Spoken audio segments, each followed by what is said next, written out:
Hello. Hello. Good evening to my lovely listeners. My name is Rufen Peregrino Quao. And if you are joining me on Facebook, you're welcome to my channel on YouTube, Rufen Peregrino Quao. It's been a long time. It's been long overdue. We came live, or I was online.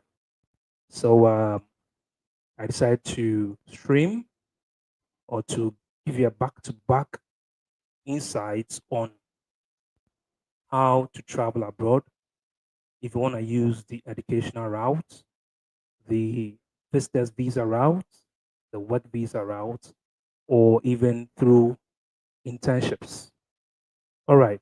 So if you are joining me live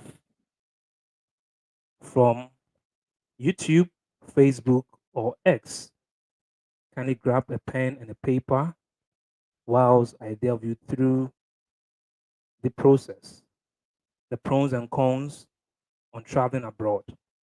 So tonight, our discussion is going to be centered on UK student visa. Okay, UK student visa.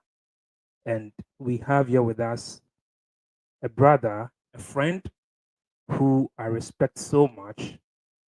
He's been a friend for close to half a decade now, or even more than that. And he has some leadership roles, he has some qualities which makes him stand out or stand tall among many. So I'll give you his profile before I introduce him to you. So today is the first episode of the Travel Gist Forum. So the first episode of the Travel Gist Forum, and our first guest is in the person of Samuel Obri Yabua. So Samuel Obri Yabua was a ROSA president in 2014. He was also the Gunsa National School Rep 2017-18. He was the SLC vice president at Kumasi Anglican School in 2016-17 academic year. He was the ARSRC executive. He was also the PEMEM General Secretary, Church of Pentecost in Pankonon District. He was also the class rep for Students of English Department in 2018-2021. He was also the class rep for the Political Science Students Association in 2018 to 2020. He was also a committee member of the Political Science Students Association in 2018-2019. He was the academic board member of the Association of English Students in 2018-2019. A committee, he was part of the academic board committee at the Faculty of Social Science in KNUST in 2021-2022 academic year. Most innovative appointee of the year at the Faculty of Social Sciences in 2021-2022. He was appointed as the academic board chairperson at the Faculty of Social Science in 2021 and 2022. He was the SRC presidential envoy in 2019-2020 academic year. He was the SRC chief of staff at the Kwame Nkrumah University of Science and Technology in the year 2021 and 2022 academic year. Sorry. He was also the executive.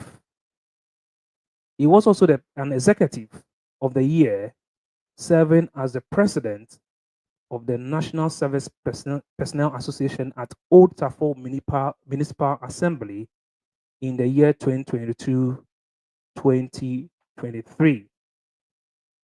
And this gentleman currently finds himself in the United Kingdom, Coventry University in the United Kingdom, pursuing a master's in international business relations. So I welcome on stage my very good friend I respect so much in the person of Samuel Obri Yabua. Samuel, you're welcome to my platform, Rufin Peregrino, across all social media. And this is the first episode of the Travel Just Forum. You're welcome, Samuel. Thank you so much, Sina Perry. It's been a pleasure. Finally, I get to see you, but it's on your live platform. So thank you so much. And I'm very grateful for the opportunity to share my insights with your viewers. And then let me also take this opportunity to thank everyone watching us this evening. I'm very grateful for their time. Thank you so much. Okay. So, Samuel, where do you currently find yourself in? I know you are in the UK, but currently, where are you? Which part of UK are you in? I'm currently in Coventry, one Okay. of the finest cities in the United Kingdom, here Wow, in Coventry. Coventry. Yes. Why are you saying Coventry is one of the finest cities in the United Kingdom? It's one of the finest cities in the United Kingdom because most often people, when people hear of United Kingdom, the only thing that comes to mind is London. But as a student, stemming from my background, before coming here, I made a couple of researches, and you get to realize that this is one of the student-friendliest cities you would ever get to find in the United Kingdom. So I say so because it fits within my budget as a student, and it has one of the finest, places that you get to see a lot of good food, Ghanaian foods, Kumasi market here and there. So it still reminds me of my Ghanaian background. That is why I say so. Okay. So before we delve into your academic background and all that, and what brought you to the UK, um, can you share a bit of your social life with us in the UK as a student of Coventry University? So I think my social life is public knowledge, is known to all and sundry. I am more into, getting to know new things, explore here and there. And as my profile you read earlier stated, I've been doing a lot right from, should I say, junior high school. And then leadership is my thing. But then what got me to, find a new space is that while I was in K University, I realized that politics was getting, you know, so much of me. It was getting into me, it was making the most out of me, and then it was swaying me off my academic journey. So then I just decided to find a certain environment that suits me better, an environment where nobody knows me, an environment where I can once again prove myself that this is what I'm made of, this is what I'm capable of doing. So ever since I came to the United Kingdom, most of my social activities has been, traveling around, socializing with my church people. So it's been good. I mean, meeting new people from different culture here and there, India, Nigeria, Pakistan, Malaysia. It's been wonderful. So my social life is more of getting to know people, finding out new stuff for myself and how to develop myself personally as well. Yeah. Okay, that's fine. So now there's a wind shift from some countries, which I know my listeners knows that there's a strong wind shift when it comes to immigration, like student immigration or students wanting to pursue their masters or higher education abroad. Would you ever recommend or would you ever advise someone to pursue a master's or any of a higher education in the UK, and why would you advise on that? Because there are other countries that students would want to pursue their higher education at, but why the UK? What motivated you to pursue your master's in UK, and why would you also advise someone to do same? So this decision started while I think in a year 2018 when I entered university. And then I had this small diary before I got into university. I had this small diary where I wrote most of the things that I want to achieve before 2027. And then, so if I still have the diary, one of these days I'll just show it to you. And you'll be surprised in how back then in 2018, I knew I had a plan of hopefully one day pursuing a master's outside the country. And then I did so because I'm coming from a family where, or I grew up from a family where I had very strict parents. And before I lost my daddy, he was an educationist. He was very strict.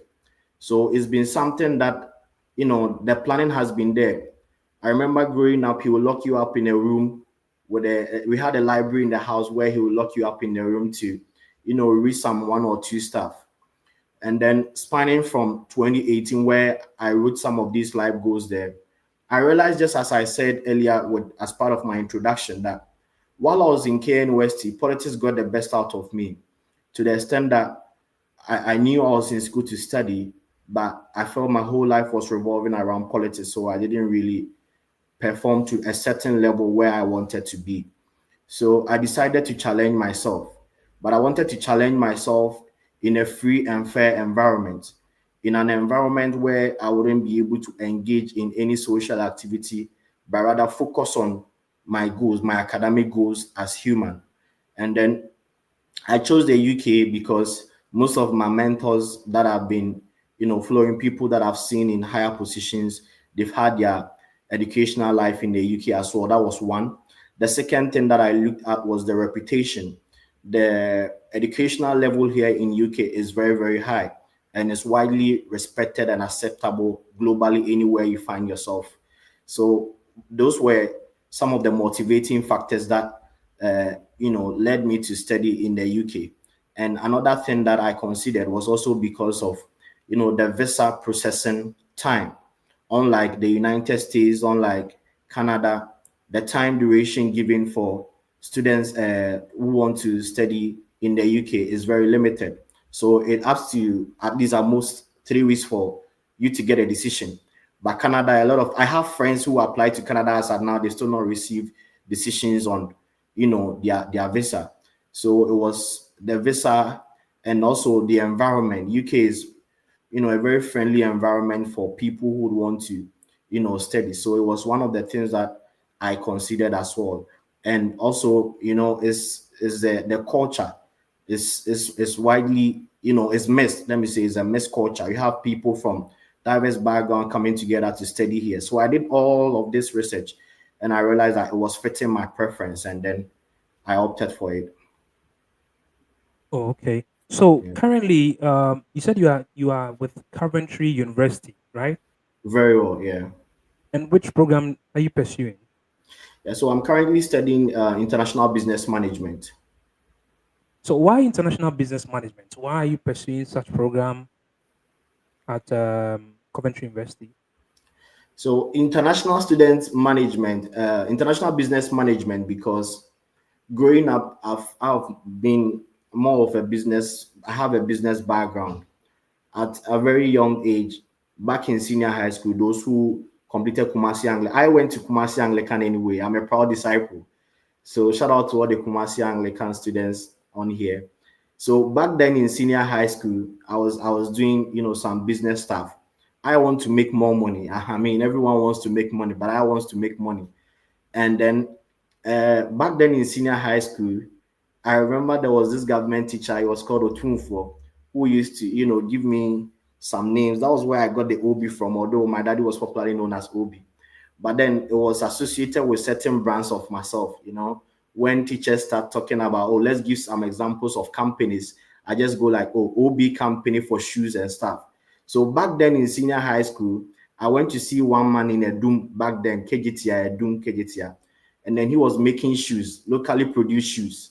And then I went to see him. So he made the shoes. And back then I was an SLC vice president, aside the various positions I had earlier. So I started this journey when I became SRC vice president for, Kumasi Anglican SRC. So that was when I met the man, and then he gave me the idea of, he sells shoes and stuff. So I was bringing the shoes to campus to be selling to the boys, and people were purchasing it because there's a saying that you are dressed by the way you dress. People see me and they be like, Charlie, I like what you're wearing. I like this. It started back then, it's not now. those of my friends who know me knows this consistency.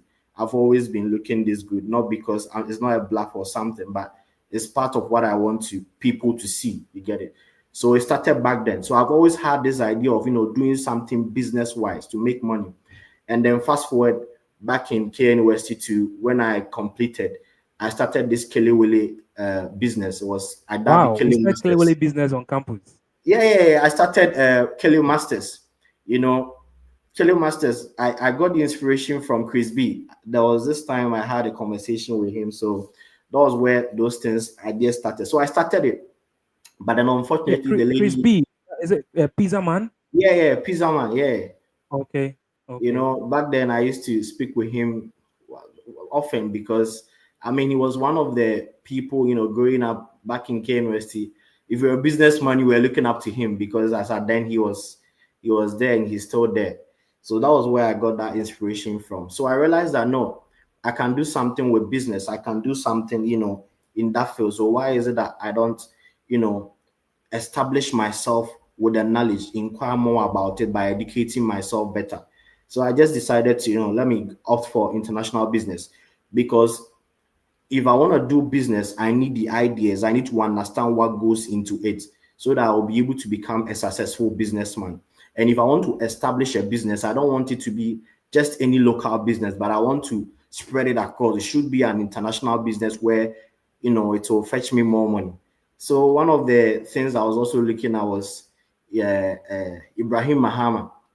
Some of these businessmen, they've inspired us a lot to be able to do something for ourselves and get the money rolling. So that was where it started from, and okay, hence why I chose international business management. okay. I think that's fine. So, what were your initial expectations when planning to study in the UK, and how has your experience by far compared to those expectations? Because as an international student traveling abroad, you may have some wild expectations. Okay, Yeah, but yeah, you get yeah. there and then you'll be like, wow, Charlie, this wasn't what you expected, or this wasn't what you were told. So, what was your wild expectations, and how has it changed your decision, or how has it made a significant change Uh, in your stay in the UK? it's been tough. People think that coming abroad is before you get here, before you plan on journeying to abroad, people start thinking, Charlie, I'm going to make the money.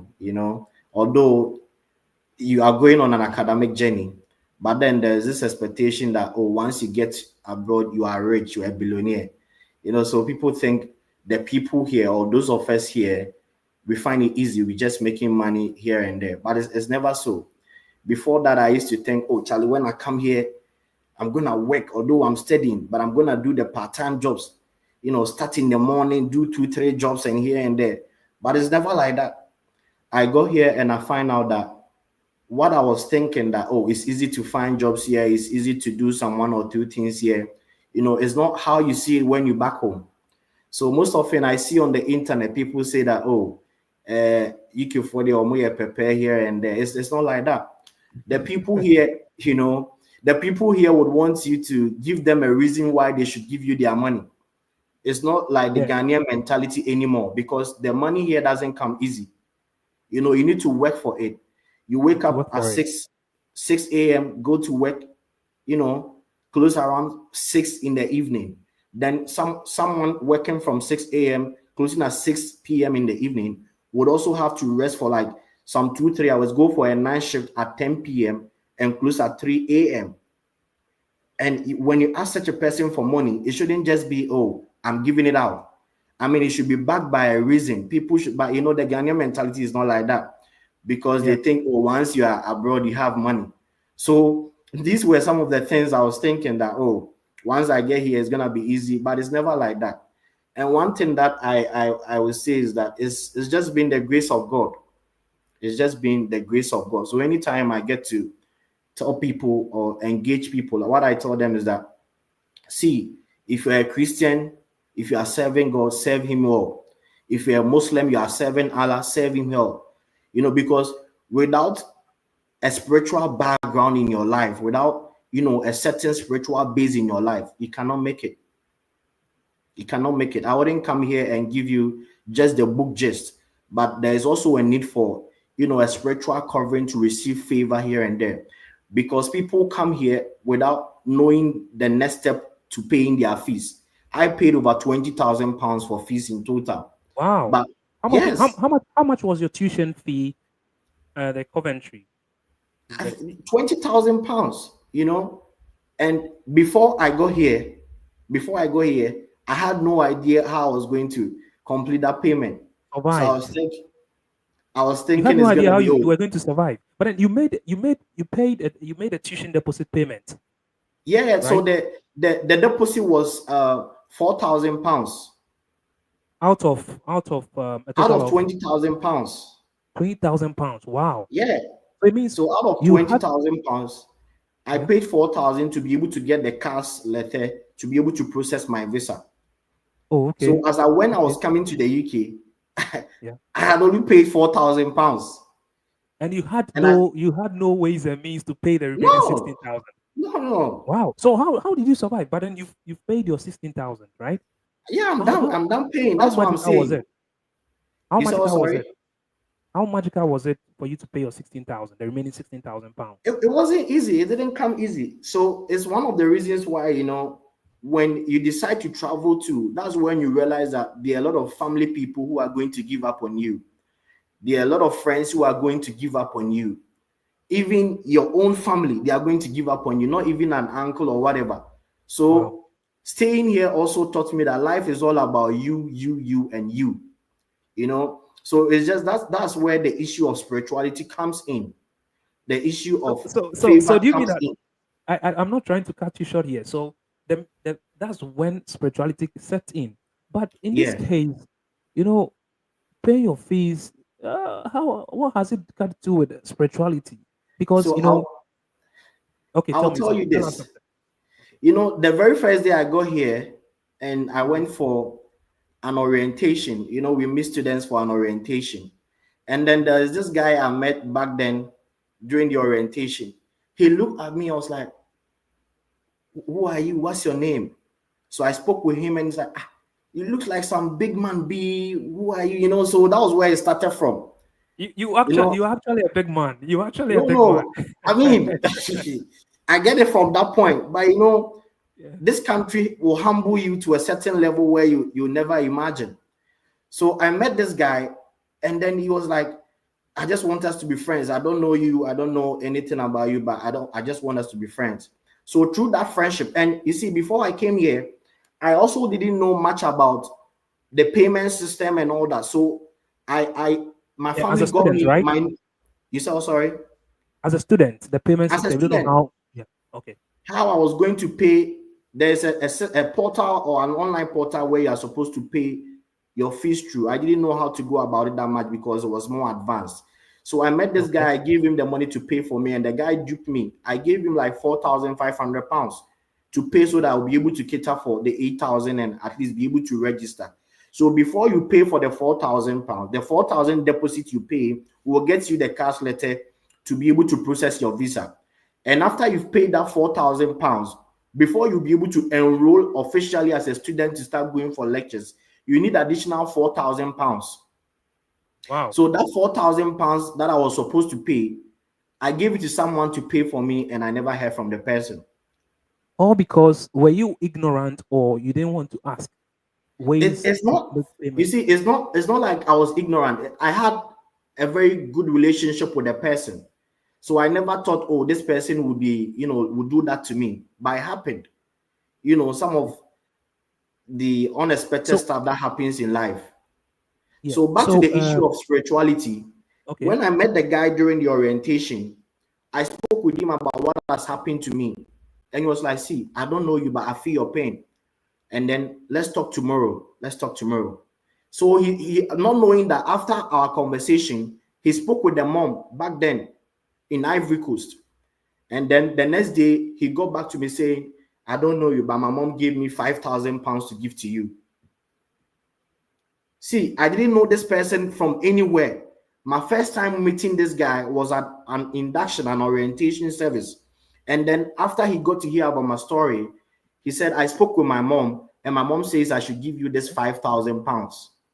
The issue of favor and spirituality I was speaking about. It doesn't come easy. Yeah. There are people who, as I'm talking to you now, they've still not been able to pay their fees and they've been asked to go back to their home countries. So you Wow. need that level of grace on your life. You need that connection with your maker to be able to make through it. You know, with your steady hour, it's not about your effort. You need a certain grace So on your life to be able to so push through. let's put spirituality aside. So as an international student, um, we are aware that international students can work maximum up to 20 hours a week. Okay. Yeah. So for those coming, like the incoming students, okay. So before we continue this conversation, if you just join us, there's the Travel Just Forum episode 1 across all the social media channel X, Facebook, YouTube. Kindly search Roofing Peregrino. Okay, Roofing Peregrino across YouTube, Facebook, and X. Okay, so we are delving much into international students who want to pursue their masters in the UK. So we are weighing the pros and cons, and we have here with us Mr. Samuel Obriabwa, who is currently an international student pursuing a master's in international relations at Coventry University. Okay, so kindly stick with us whilst we delve through the journey abroad process. Okay, so back to you, Mr. Obriabwa. Mm. So we understand that as an international student, you can't work more than 20 hours a week. So someone may be someone may be spiritual, someone may not. So let's put spirituality aside and let's hit the drum on its head, or the nail on its head. Okay, let's hit the nail on its head. Now, if I've paid a tuition deposit of about £5,000 and my tuition is, let me say, £17,000, and I'm supposed to pay 5,000 or 4,000 upon enrollment. And we believe that upon enrollment is when you step your foot in the school prior registration of your courses. How can an international student coming to the UK who has paid the tuition deposit and upon enrollment is being asked to pay extra 5,000 before they start the classes, and after that you have to make payment of other the fees in installments or whatsoever? Can an international student make payment of these amount of money working 20 hours a week? Or we can do that? Like You see, he or she can do more of that. Is it yeah. So possible? what happens is that even before you officially enroll as a student, getting the visa after paying the deposit, getting your card is easy. But when you get here, that's when the real hassle starts. That's when you get to face the realities on the ground. Because for you to Okay. be able to enroll, you need to pay an extra 4,000, making it 8,000 pounds. And once you get your admission letter, all these things are stated on it, that you are supposed to pay a tuition deposit together with the earlier deposit you will make before you get your cash letter for 8,000 pounds.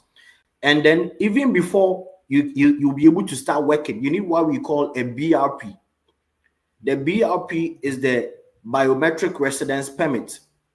And Okay. for you to be able to get your biometric residence permit to even be able to start working, you should have paid that deposit to officially enroll as a student. The Right? enrollment, you need to pay the enrollment fee Yes, before you can get your BRP. BRP and all those stuffs, because the BRP is what satisfy you have the actual permit to stay here. So without the BRP, although you've paid your deposit, or let me say you've paid your tuition deposit, you are still, you are here legally, but in another way, you are here as an illegal, individual. You are Student. illegally here in the UK because for the very reason why you said you are coming to stay or come here in the UK, you've not fulfilled that. The fulfillment is you not paying the additional 4,000 required of you to be able to officially enroll as a student. So coming to the UK is not cheap. It's expensive, Okay. So you need to prepare financially, at least get your 4,000 to be able to get your cash letter and process your visa, and the additional 4,000 depending on the school's requirement. The requirements differ from various schools. When my university, you need that 4,000 to be able to officially enroll. And most of the universities here, it happens as well. So you need to at least be able to secure at least 8,000 pounds aside what you've been asked to pay for as tuition deposit. 8,000. Because you cannot just come in here thinking you have 20 hours to work and then you get in here and you start working. Unless you find, other ways of making money. There are people who. Yeah. So what? The 20 hours a week. How much on an average do you think an international student can earn working 20 hours a week? And what are some of the jobs or the job roles these international students can engage themselves in? So most of the companies here also, yes, the 20 hours is there, but most of the companies here don't like working with students. Okay. The companies here don't like working with students because they feel their time is limited and it's going to affect the company in one way or the other. You get it? So the available jobs where you get to see a lot of people do is the warehouse jobs, the cleaning jobs, stewardship at the various stadiums here and there. So for those jobs, I mean, is a carry and go, that kind of job. And the actual British here are not really interested in those jobs. So that is where the issue of international students comes in. And even with those jobs, you are not going to get shifts. Because just imagine the number of international students who are trooping in every year, thinking they will be able to, find ways and means of paying their fees on that 20-hour per week, work thingy, which doesn't work. So you will be able to get shift like twice in a week. Sometimes you might not even get a shift at all. So it's not easy. It doesn't come easy. So at least you need to prepare something for the start, and then by hustling your way around doing some 2 or 3 warehouse jobs, you'll be able to sail through. Yeah, so that is But the how much easiest. how much does these jobs, how much do they pay? Like hourly? Yeah, it depends on the company. So most of the warehouse jobs, some of them pay like 14 pounds per hour. Others pay 12 pounds per hour, which is the minimum pay. And then others do 16 per hour, depending on whether it's a day shift or a night shift. But once the term is over, you can work full time. So when the school is on vacation, you can work full time. Even if you want to work 100 hours, it doesn't matter, but it's going to be taxed. But the 20 hour per week is not taxed. You get it? So it depends on the company, and then there are various pays that they give. Others pay 12 per hour, 14 per hour, and then 16 per hour. It depends. Yeah. It depends. Oh, okay, that's fine. So let's talk about the postgraduate plan for an international student, okay? Because a lot of students would some of them are using education as a stepping stone for greener pastures. Others to want to go and then seek for the higher education certification, then come back home and then get some jobs for themselves. So with a postgraduate plan in the UK as an international student, are there some good postgraduate plan for all international students, or some programs are exempted? Is everyone having, like, in some countries or in US or even in UK, we know that we have the postgraduate work permit and all that. Can you tell us a bit more about postgraduate work permit, since you are I guess you are about graduating from Coventry, isn't it? Yeah. I'm done, so I'll be graduating in November. Okay, November. So Yeah. what are the postgraduate plans or postgraduate opportunities UKVI has for international students? So when it comes to the postgraduate plan, everyone is entitled to it so far as you've completed your 1 year course or 2 year course or whatever. You have the right to apply for it. But mind you, it's just for, in this country, it's 2 years. So the post study permit that gives you, it lasts for 2 years, or you are legal for 2 years. After the 2 years, you are left on your own to do whatever, as to whether maybe within the 2 years you get a sponsorship from a company to be able to work here and there and all that. And these days, most of the companies are withdrawing the sponsorship stuff because of the restrictions the government is putting in place. So the postgraduate plan is that after you are completed with your 1 year, 2 year mandatory course, you are able to apply for the post-study permit at a fee. So it's close to like £3,000, you know. So Wow, it comes three at thousand it comes pounds. at a fee. Is it applicable?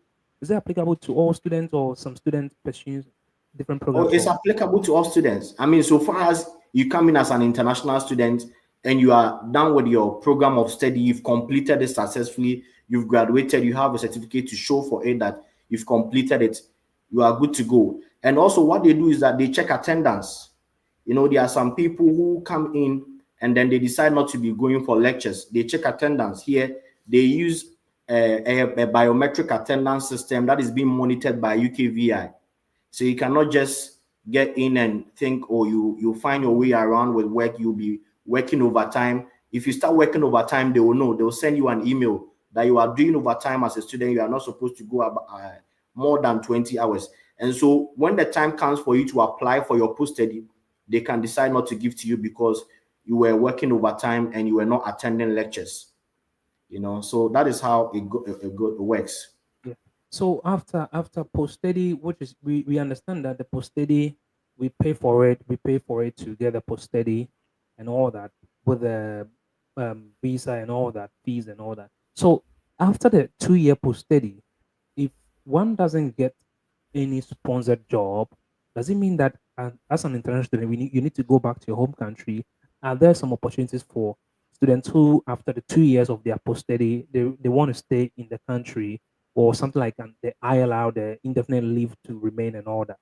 Like, what are some of the opportunities for international Yeah, students? it depends. After you are done with your study and you don't get a post study, you have because after you are done with your studies and you don't have the post study permit, you are an illegal immigrant. You cannot stay here.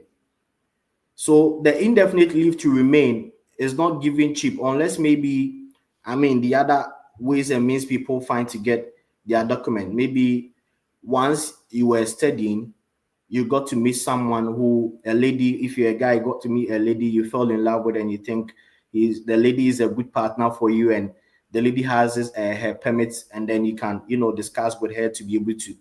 It depends, but it doesn't mean because you are, eager to stay, you just have to rush into just being with any other person. It shouldn't be so.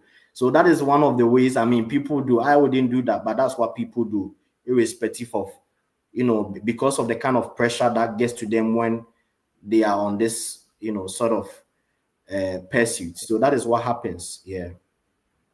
Wow, wow. So would you ever advise someone to choose UK over any other country?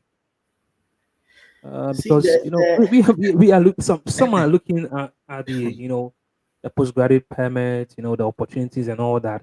And do you think, are there still, companies in the UK that are sponsoring international students even though after their post study? And which area of study do you think, or you being in the UK, by research or by saying and hearing, you think there are a lot of sponsorship, the COS, for international students after school? Yes, there are a lot of companies offering sponsorships. There are NHS jobs offering sponsorship with the care homes here and there. And even there are some consultancy projects, as part of your course, the course that you'll be studying, you'll be doing a dissertation, or what we call back in Ghana, your final year project work. There's one that is called a consultancy project. So with a consultancy project, a company like maybe DHL comes, or Deloitte comes with a problem, and then they give it to students who want to do a dissertation that, see, this is the problem that we have as a company. So we need you to consult, work on it as part of your final year project. If you're able to provide a better plan, they are cool with you during that consulting period. Although it's a project, it's gonna be scored.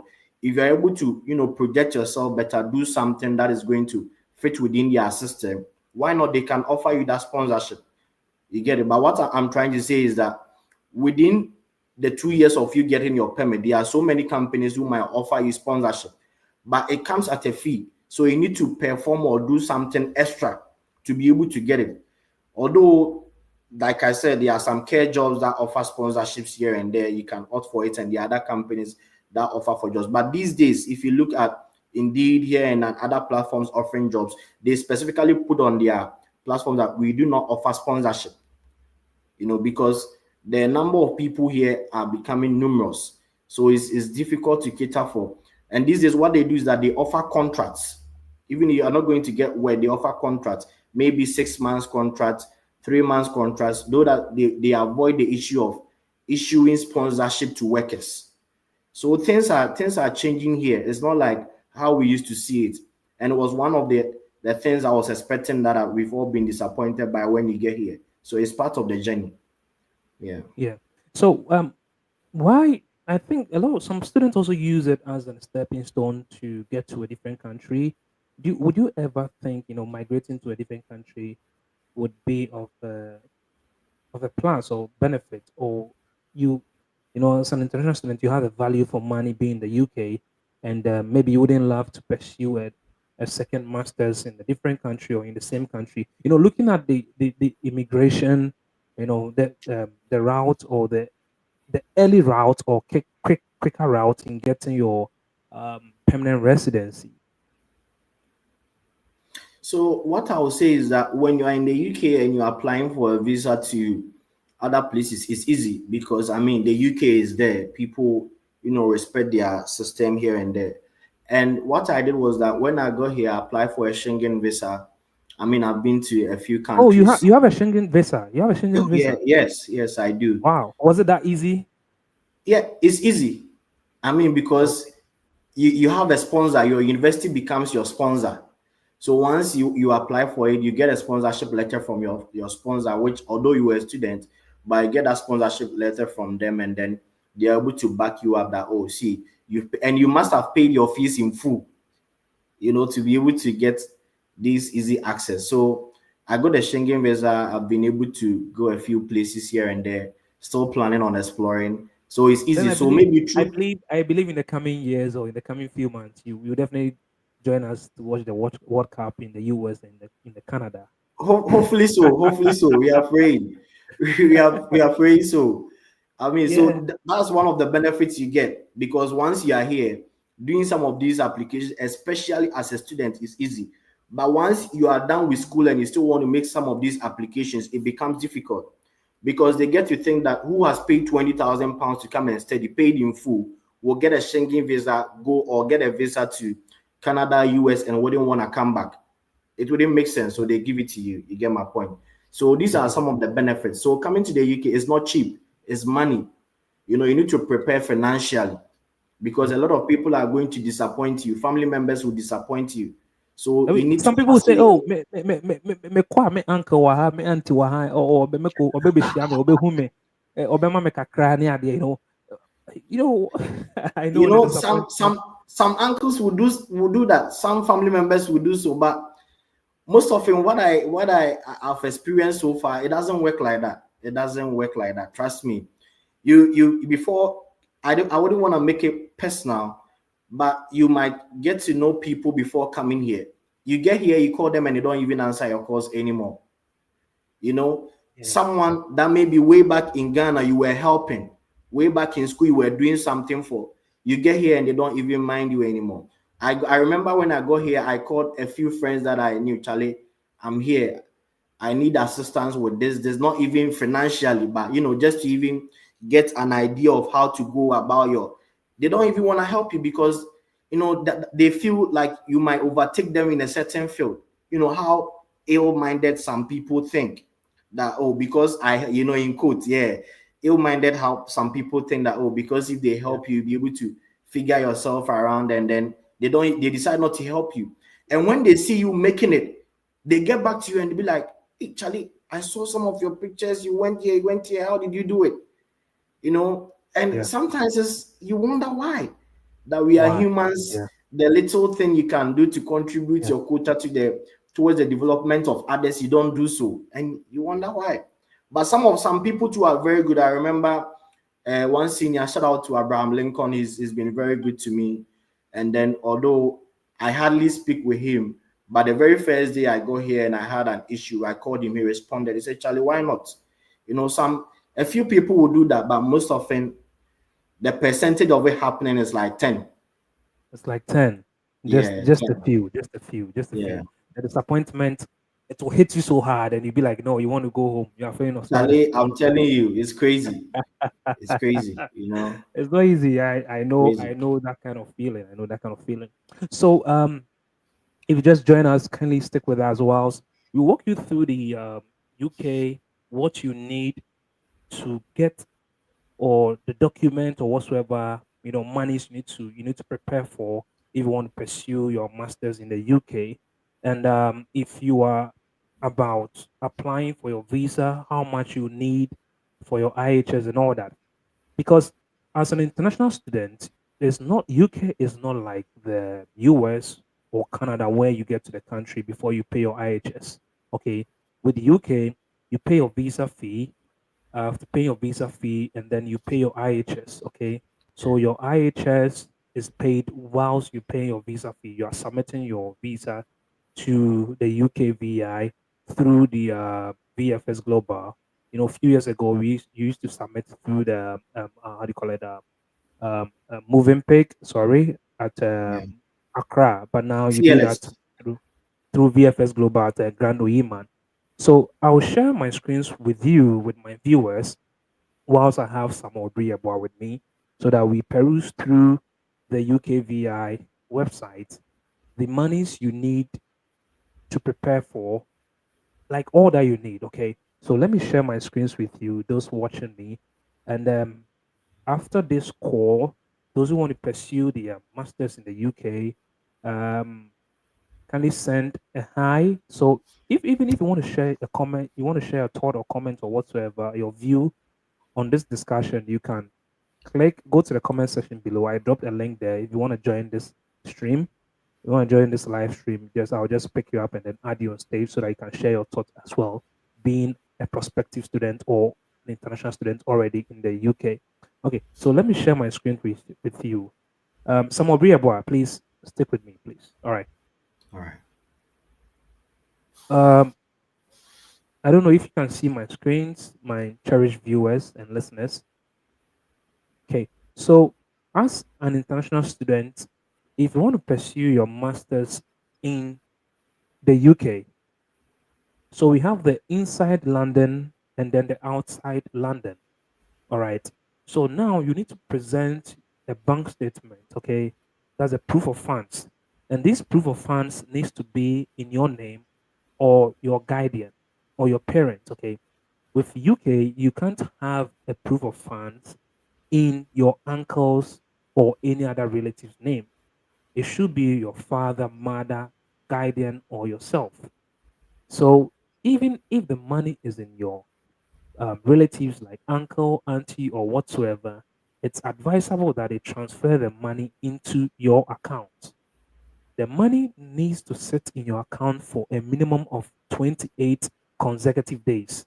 Okay, 28 consecutive days. So, like Samuel Obri Yeboah made mention, if the fees or your tuition per academic year is £20,000 and your school is outside London, you need to add what we call the maintenance. Okay, maintenance is more or less like your living expenses. So if you, I just made a highlight here. Okay, I just highlight. You must have this money for at least 28 days. The end date of the 28-day period must be within the 31 day of the date of applying your visa. So I will explain this to you. So before you present your bank statement, before you get your cards, okay, some schools will have you for a credibility interview after Yeah. paying your tuition deposit. Okay, they will have you credibility interview. Some of them they'll have a one-on-one, video and audio conversation with you. Others to you, they will send you an, a template of an essay or questionnaire for you to fill, and then when you pass, and then before they request for your bank statement, and then they issue your CAS. The CAS is used to apply for the UK visa. Okay, so the CAS is issued by the school in line with UK visa officials. Okay, so I would like to make a disclaimer here. I'm not a certified immigration consultant Yeah. nor an advisor. I've been doing this over the period of years through my experience that I have. So whatever information I give here, I give through experience that I've had in this study abroad process. Okay. So if your school is outside London, you you have to budget £1,136 per month.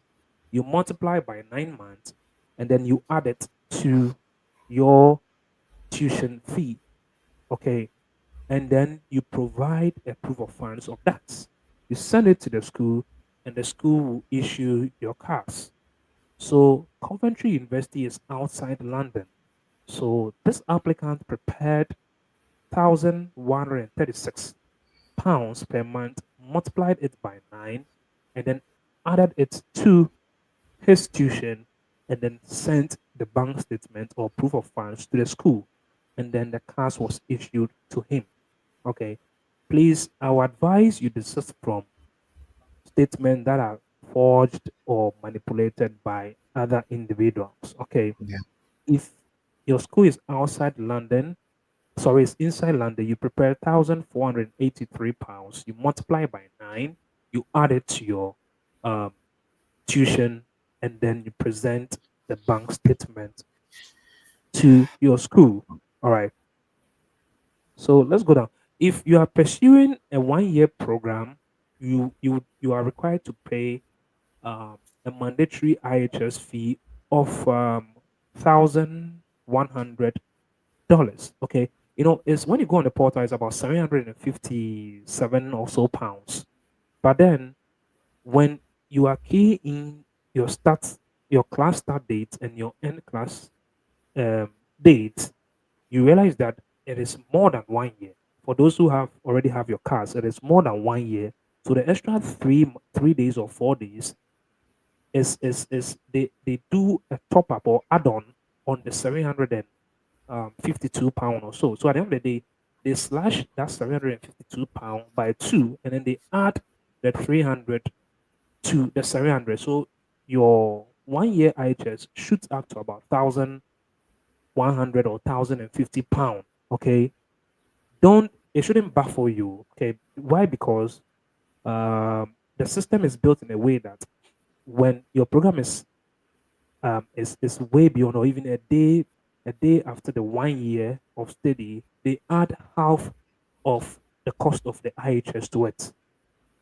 Okay, when you get to the UK and your school complete, or you are done with school within the 1 year or whatsoever, you can always seek for a refund, and it will be granted to you. Okay, so a lot of people may be wondering, can I go to the UK with my dependents? Yes, you can go to the UK with your dependent if or only if you are going to pursue a master's by research program. Okay. So if you're going to pursue a master's by research program, you can go with your dependents. Okay. So there are a lot of master's by research program in the UK to that allows international students or the main applicant to go with their dependents, not the masters, not the MA. So you are allowed to go with your dependent if you're going to pursue the MRes or the MPhil or PhD. Okay. So Mr. Obri Yeboah, yours was an MA, isn't it? Yeah. Yeah, it was an MA. So those who want to pursue their degree, their masters in the UK, currently most of the schools are not issuing cards, so you have to look at the January intake. You can send me a hi or send an email. There's a ticker run below the stream, and you can send us an email, or you can book a consultation, and then we will put in a UK application for you for free. Okay, it's actually for free. UK school application is for free. We'll do it for you for free, and we'll look at the processing and all that for that. Okay, so basically that's it. And after paying your IHS, you pay your visa fee. So, like I said, for international students going to pursue the Emirates, you can go with your dependents, and your dependents are allowed to work for full time, Yeah. full time. So I think schools for admission for general intake is kind of open for now. You can peruse through some of the schools' websites and look at some MRS program. But I believe from next 2 months or 3 months, I read a communique online that the UKVI will start giving, they will give accreditation to some certified agents for them to apply the schools for international students, of which I am a certified accredited student recruiter. So I recruit students to the UK, to US, and part of Europe. So if you are looking at studying in the UK, in the US, or Canada, or whatsoever, I'm a certified student recruiter, and I can help you gain admission to any of these schools, provided you have good credentials, provided the program you're going to pursue aligns with your previous education or educational background, and also your professional background. Okay, so international students going to pursue MRS program can go with their dependents, and dependents are allowed to work full time. Dependent can work full time in the UK, being health jobs or whatsoever, any job they want to do, they can work full time in their field. So let's look here. Just a moment. I want to walk you through this. So if you want to apply online, so you can do this for yourself. You just Google search UKVI student visa, and then it will bring you to this website and all that. And then please, these are the content of the student visa that you need to know. When you click on any of them overview, it will take you to the overview of the student application portal. When you click on your course, to take you to the course you want to pursue in the UK. And these master's program are called a RQF level. Okay. So the level 7 is for the Emirates. If you're going to pursue an Emirates program which allows dependents, is the RQF level 7. Okay. So that's it. The, hold on. Okay. So I'll make a video on how to apply for a UK student visa on your own, and then I'll publish the video. So if you are watching us live on YouTube, kindly subscribe to my channel and then turn on post notification bell so you don't miss any of my videos in the coming days. Within this week, I'll make a video on the student visa, how to apply for your student visa yourself with some schools, and then I think others are joining me online who wouldn't want to travel to the UK or abroad through the student route, and they want to go through the work route. There are also some internship opportunities. There are also some some conferences and some seminars abroad in the UK that you can go there to pursue. Sorry, go there and then have a feel of how living abroad looks like or it feels like. All right. So Mr. Aubrey Yeboah. So Tina I Perry. want to bring some few people if they want to ask some questions, but Okay, okay. let me see if I have some people can join us. You can send us a comment in the comment section below, comment section comment section box, so we can read your comments out here. Currently, we have 466 viewers join us from across all social media on YouTube, Facebook, and then Twitter. We have 468 viewers watching us live across the globe. And I want to acknowledge your presence for joining us here on the Travel Just Forum. So I'm trying to get some comments here. Mr. Obriabois. So Obriabois, when is your graduation? When are you graduating, or when is Coventry University having its graduation? So last month, so it depend. The graduation is being done depending on the month of your intake. So we have Oh, okay. the January, May, and September intakes. So those who came in January last year, they graduated last month, and those who came last year September are graduating in November. So it depends Oh, on okay. the your entry. Your Your entry entry. determines when and the duration of your course of study. You get it. So some people will do the masters for 2 years part time. Others are doing a full year. So that is how it works. Yeah. Oh, okay. Okay, that's fine. That's fine. So, what are your last, before I asked of your last word or last statement for us or to our cherished viewers and listeners, um, we would like to know from you, as an international student, what are some advantages you have to take or you have to make use of being enrolled in a UK school? What are some of the advantages you think or opportunities that we have to take advantage of, sorry, as an international student in the UK before we are done with our masters in the UK, which you think will have a positive impact on us and then on our society? So coming from Ghana to the UK, I have in mind that hopefully one day, if we don't die tomorrow, we'll do great things. And in the sense that with whatever that I'm learning here, with whatever that I'm experiencing here, hopefully I can, based on that to help develop my country one day. That is has been my goal. And then some of the existing opportunities that you have to take advantage of is the fact that they organize a lot of seminars. You get to send letters for internships to big companies. Although if you send about 50, you're gonna get denied by most of them, but others too would give you an opportunity to intern with them. And then based on that experience, imagine if you've been able to have that internship with a company like Deloitte. It puts you there. So when maybe in the near future you want to return back to your home country, so let's say work with any institutional organization, it sets you high above the people that you are applying for the job with. And also they organize a lot of career seminars where there are some people they just want to enter into the United Kingdom for the purposes of entering, although they might just do any course or whatever. But once you are here, they shape your career path. There are a lot of career seminars where you will attend and you get to understand what you are doing. You get to understand where you want to go. Another thing that I spoke with you about was the fact that they are back on exchange programs.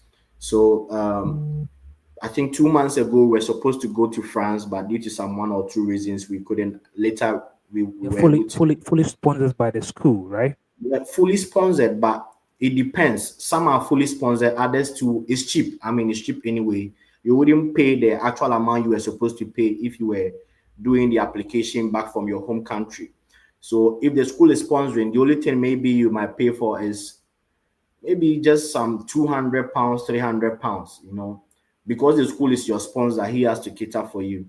And then once you get the Schengen, or if you also not even participating in any exchange program, you can, based on the sponsorship you have with your university, apply for the Schengen visa that I spoke about earlier, and it's easy to get it. So if you are planning on, maybe if you are in Ghana and you have some dream countries, some places you want to visit, when you come here, you get a Schengen visa, you can still go ahead and do so. Because booking a flight to some of these countries is cheap. It's cheap. For example, it's from here to France, and in and out return wouldn't cost you more than £300. Wow. You know, from here to Spain and in and out wouldn't cost you more than £500. So these are some of the little advantages that you get. And also you get to, once you are done with your masters here and you are applying for maybe a PhD opportunity, there are a lot of opportunities available. So once you get your certificate, you can apply for a fully funded PhD opportunity that grants you 4 years in addition, excluding your 2-year post-study stay.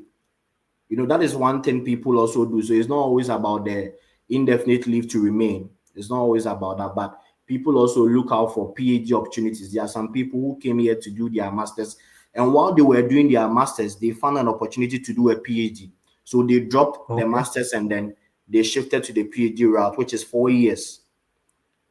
So you still have that long period. So there are a lot of opportunities, but like I said earlier, it boils down to financial, momentum. You need that financial momentum to be able to find your way through. It's not easy, it's Oh, going to be difficult, but with the help of God and the help of your family and people you meet around as you journey on, some of these people would be able to help you, others might not. You just still have to keep going. Yeah. But would you say as a Ghanaian you've made some, lifelong friendship with some professors or some UK, the indigents in the UK that, has been of a good benefit to you as like being in the UK? Yes, yes, yes. I spoke about a friend I met who helped me financially Yeah. with £5,000. I met him here. And who knows? I mean, in future we could meet somewhere else because he is more interested into politics bit as well. And then there are other people I've met in India. I'm planning on maybe within the course of the year visiting India. They are going to host me there. And trust me, Indians are the best people, one of the best people you ever meet. Because back then in Ghana, my sisters used to watch this. Nkumadi. There's this Oh. Kumkum Bagya, so I got to see Indians in a certain way. You get it? But when I go here, I realize that wow, they are very nice people, friendly. They have the best food as well. They have this chicken wrap, shawarma wrap that you enjoy, their samosas and all that. So these people, you get to also mingle with them, and then they are so loved. And I can't say without forget mention my Nigerian friends. Nigerians, the Ghana, Niger, Charlie, the relationship is solid. You come here and they see, oh, Charlie, that's my Ghana brother. So you build that cordial Yeah. relationship with the my, Yeah. my project group that I was in, or my normal class assignment groups. I was in with 4 Nigerians. I was the only Okay. Ghanaian. So Yeah. immediately we met on campus. They were like, Charlie, you are Ghanaian, we are Nigerians. Let's just bond and make ourselves better. And then I Yeah. met some people, one guy from Malaysia as well, China, who, while I was in Ghana, So I that never thought. that this even connects to a question I want to ask you. Yeah. So ever since you went to the UK, all right, have you participated in any of the cultural exchange programs as an international student? Because meeting people from different countries and all that, have you had the opportunity to exhibit or perform in, like, have any cultural exchange, something in the Yeah, yeah. school or something? So, like I said, we had one in China, but unfortunately, I couldn't go because my visa delayed and all that. So I couldn't join. But I joined for the one they went in Madrid when I was speaking about Deloitte here and there. And then there was one in France. I couldn't also join, but I've rescheduled to join them later. I've sent them an official letter, and I'll be joining maybe before November or so. And then we had an internal exchange. It was more of a cultural exchange and a gala, a validatory gala as well, where you get to share ideas. Those who went to China, I couldn't join because my visa delay, but I watched them online.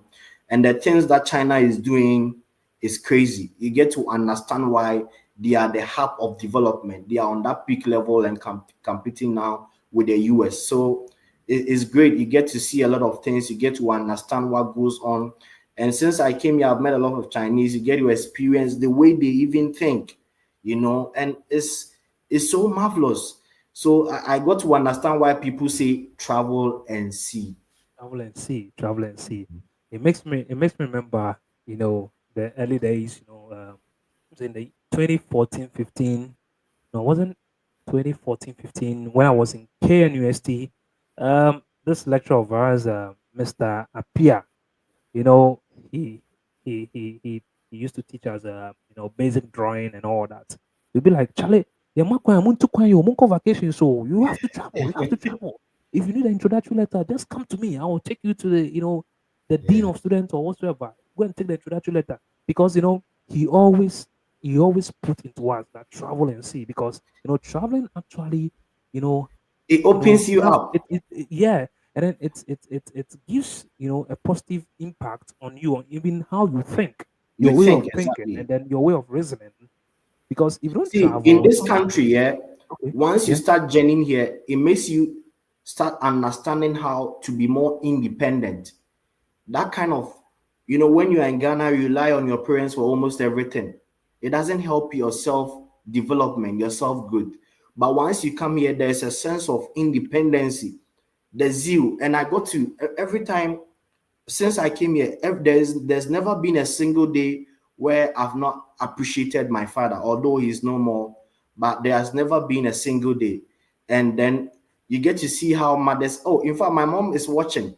She tested me that she's watching. So Yeah, and you get to understand how parenthood, parenting is. It's not easy. And then I also met this lecturer. It's called Dr. Bentu. He's a Ghanaian lecturer here. He's been so helpful, so helpful. Very good lecturer, helping international students, helping everyone, but especially, I mean, that kind of partiality will still be there because he's Ghanaian. He's been very instrumental. He helped put me on Macmillan donation drive. I was part of the Macmillan certificate donation drive in the United Kingdom, so I have a certification for that. He helped me put me on a success coach mentorship program, which I was a runner up, and then he also helped me put me on some of these exchange programs. So it's been wonderful, Yeah, yeah. Yeah. Knowing you, Samuel Briabwa, you've been, an awesome friend, an awesome student. I know you are very smart. You know, after posting this flyer on our status, a lot of people sharing and all that. People came into my inbox. Do you know this guy? Do you know this guy? Do you know this guy? Do you know this guy? I know this guy from high school. I know this guy from yeah. He's a very good guy and all that. And I know you've been doing well, and it has been by God's grace that you've come this far, and we give all the glory to God. But Yeah. then before we wrap up, how has technology when technology, because here in Ghana or Africa, or part of Africa, studying becomes so hectic, especially in this technological world. The world is evolving, technologies are emerging and all that. How has technology, like online resource, supported your study in the UK before we wrap up? Extremely supportive, extremely supportive. When you are in Ghana, especially back in our universities, the universities has to resume. And before I move on, thank you to everyone watching, and I'm very grateful for their comments. So while we're in Ghana, you realize that before you even get access to course materials, university has to resume. A lecturer has to send the PDF to a class rep for the class rep to post on the class platform, and so many messages you might even miss it. But here the system doesn't work like that. There is a portal where even before school resumes, the whole material that you'll be needing for the entire semester is there. Your assignment is there. The assignment that you are supposed to, submit before the semester ends is all on the portal. So you get to download it. If you finish on time, you can submit it. But in Ghana, it doesn't work like that. And so, and even with their libraries, there is a self-service system that supports you. If a lecturer gives you an assignment you don't understand, you go to that self-service center within the library, and it guides you on how to go about it. And the funny thing that shocked me the most was when the lecturers gives you the assignment, they even gives you a criteria what to be able to do to get 100%. That the introduction don't write more than 200, the conclusion do this, the paragraphing do it this way. And back in our home countries, it's not like that. I remember very well in SHS there was one lecturer. I wouldn't want to mention the name. No, no, no, don't What do we were that. about what we were about writing was he was like me okay pole me ma wunchana kotek. That perception is not here. Here, everything is technologically inclined. You are being monitored. Lectures are being monitored. So you cannot just do anything on your own. Even in class, the kind of Yeah. projections that they do, wherever you are seated, and the limitations that a class is supposed to take. But back in our home countries, the universities is not like that. You find about 800 students in one class. Here, it doesn't work like that. Here, where they have the best technology to support and learning, enhance learning, is not like that. So some of these things has been very, very helpful, especially with you get to even test with lecturers on Teams, engage them. If he gives you an assignment you don't understand, you schedule a meeting with a lecturer, you talk to him one-on-one. Some of these things, I don't know. And it baffles me that our leaders come here to study and they are unable to implement some of these in our various institutions. So if you are not smart, if you are not willing to learn, it affects you, because where you are coming from, you don't have that deep knowledge with regards to technology. I'll be honest, before I get here, most of my friends know I'm not the type with laptop. I don't really like using the laptop. I'm more of a phone person. I love to write, on paper. I don't even like writing on phone. So it's affected. But when I go here, I get to understand how some of these things makes life easier. So it's Yeah, been very yeah, good. yeah. It's been very good, and I must say That's technology has played a very important role. And experiencing advanced stuff here with the doors, the way even an example is what I spoke about, the biometric system of taking attendance. A yeah, lecture, you don't have to take pen to be writing names of people who yeah, attended lectures. You just have to take your student ID, you tap, and it records. And like I said, it's being monitored by the yeah. UKVI, so you cannot just do whatever you want here. It doesn't work like that. It doesn't work like that. That's fine. Yeah. I'm even so happy to see you. It's been ages. It's been a while. We actually spoke on phone. We actually tested and all that. I was very happy when I threw the invite to you, and then you accepted my invitation. I'm so happy, and you being our first guest on the Travel Just Forum. I believe as time goes on, you'll be part of this family that even other guests will join us so we can have a very interactive session as time goes on. And our doors are always open, Obriabwa. Our doors are always open. And as I believe you're a teacher, you are born to be a leader.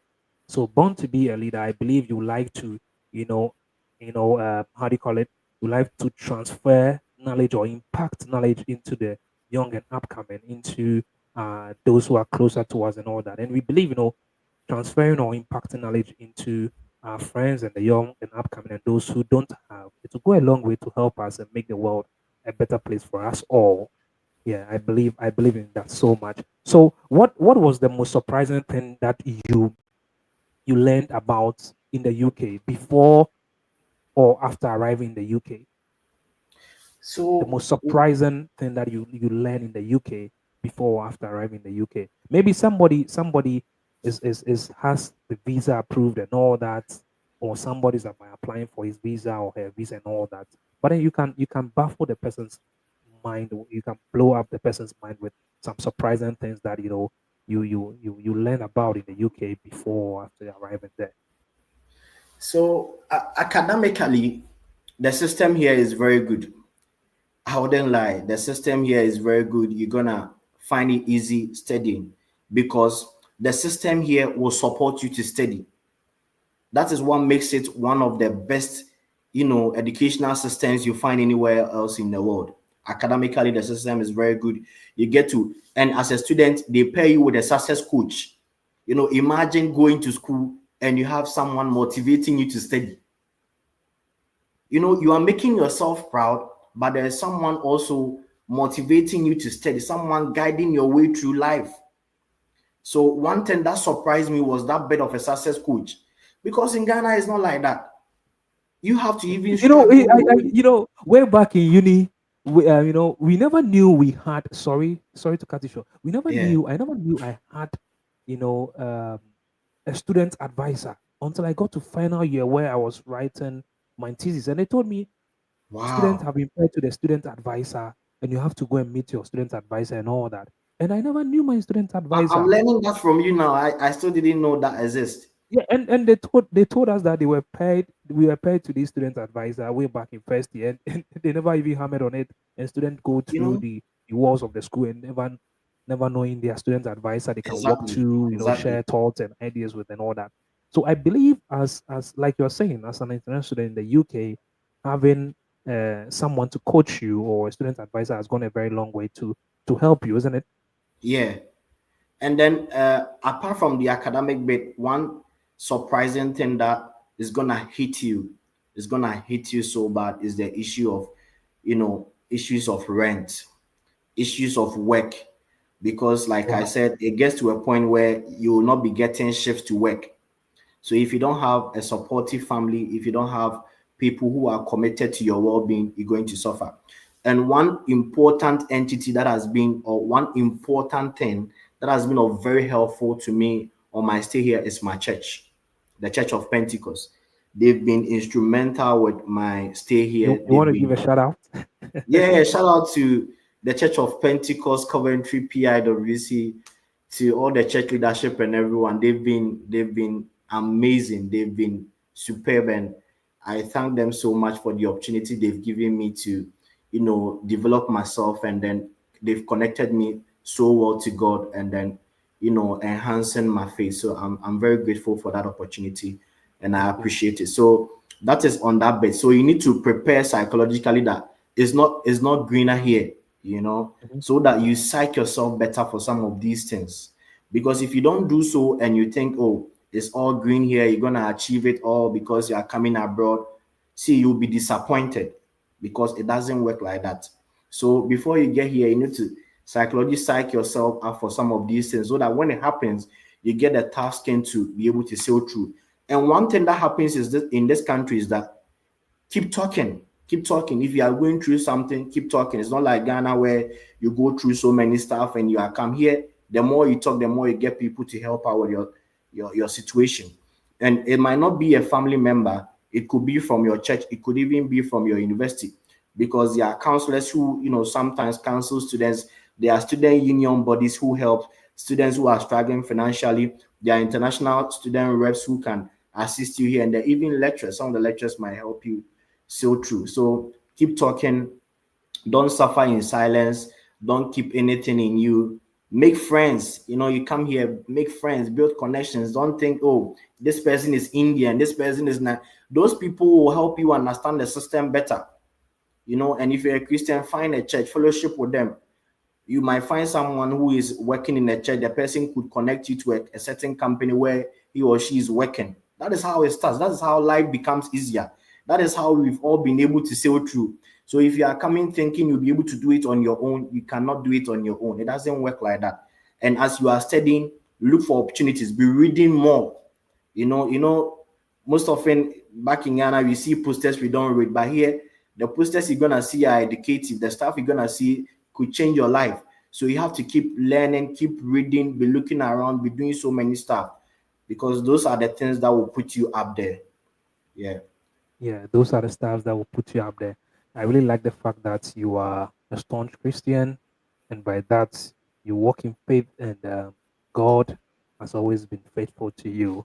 So, I know you've said a lot, and we've come far. It's been an hour, 20 minutes being on this live session across social media platform, Facebook, YouTube, and then X, formerly Twitter. And we currently have 594 viewers, listening us and watching us from their homes, their workplaces, and all that. And we really want to say a very big thank you to them for joining us. They've made a tight schedule out of their time to join us, and trust me, I'll be bringing you some good things um, to you. Like I'll come your way with good stuffs regarding studying abroad, content, studying abroad, pursuing a master's, PhD, first degree, internships, work opportunities, and all that.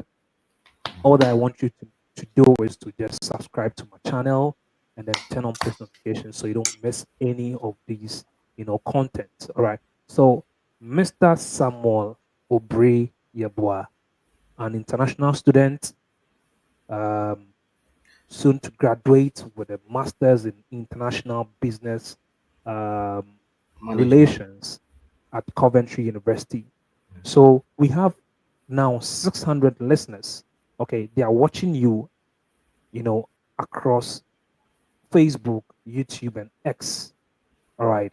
And I believe some of your mates way back in Ghana, even currently in the UK, and then your family and all that. They are so much proud of you. And I must say, as a very good friend, I'm so much proud of you, seeing you come this far just by God's grace, and because you've also put your strength into it and all that. I also have my listeners, those who have their visas approved, those who are also, they've been convinced by what you just said here, and they want to put in the application against January 2026 intake and 2027 and 26 fall intake and all that. So what is your last message, okay, that you like to share for to all these future international students coming to the UK? Your very last message you want to share. Before I get to say my last words, I would also want to say a very big thank you, because I remember when although I had plans of traveling abroad, back then, like I said earlier, I remember when I was NASPA president, I invited you for a program as an Yeah, educational consultant, and I then remember. you came to educate people just like we are having this discussion. And then there are so many things that you said that got to me. I was like, no, this is the time to make the move. So those things that you said, the way you presented the things, how you carried yourself, I got to realize that no, I must go for it. So if you are also here online, where have the zeal of traveling or doing whatever application, you can speak to Perry. He's a very good and intelligent man as well. And then one thing that I will say is that everyone who knows me knows my love for Sarkodie. Despite the fact that I'm a devoted Christian, I listen to Christian songs. Sarkodie is one of the best people. One thing that he's one person, I listen to, and even my family, my mom gets to start talking every day. Sarkodie, who posting or then. So, and there was this song that he sang that got so much to me. I say, mekae sɛ mbra me sɛ mede damfofoɔ sɛ mede Ghana bɛkɔ baabi. Mekae madamfo bi a friend of Kwame Boadi. Maybe. And some mekae ne mu fa kɛsɛ no Kwame wanye me andi. That song, back in the days, I've been singing that song, and I've been hoping that one day I'll get to where I want to get in life to be able to sing it proper. That where I started from and where I've got to is just by the grace of God. So if you are here watching me, find something that keeps you going. Find something that motivates you. And that thing, that song has done for me in my life, you never know. Because it always pushes me. Because looking at Sarkodie, someone like Sarkodie, where he's coming from, he used to sleep on the benches outside here and there, hustling his way through life, and he's been able to get there.